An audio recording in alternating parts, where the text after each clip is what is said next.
Hey everyone, it's day 141 of the 154-day work week. The last couple days we've had a few guest hosts from the full-time team, and I want to throw it out there, see if anybody wants to guest host some of our final episodes here. There's got to be a ton of learning out there from the, last 140 days of our 154-day work week. I'd love to hear from some of you as to what you've learned and some of the biggest learning that you've had. So if you want to guest host, shoot me a message and we can talk about it. I'd love to hear some of your learning. And my thoughts for today is, again, it's day 141. There's been people that have been really putting a ton of time and energy into the business.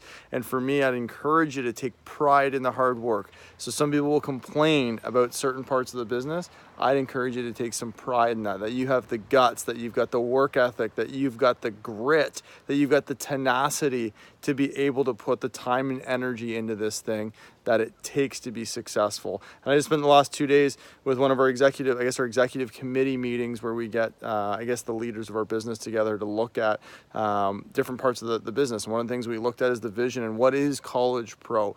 We talked a lot around it being a authentic entrepreneurial experience. And in saying that, it doesn't necessarily mean it's always pretty. It's an authentic experience that every one of you are getting out there. So take some pride in it.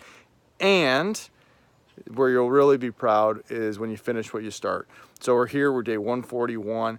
Squeeze it, push it. I know, remember Scott Brasser, that conversation we had is still staying with me when, the difference between you getting to 30 and 35 and how much more pride you would take in getting to 35 because that was your original goal. So stick with it, finish what you started, squeeze it out. Take pride in all of those hours and things that you're putting in because you're doing something that not a lot of other people can handle. So those are my thoughts for today. Again, it's your 154-day work week. If you want to host, if you want to share some of the things that you've learned here over the last 140 days, I'd love to hear it. You guys can do anything for a week. We'll talk to you tomorrow.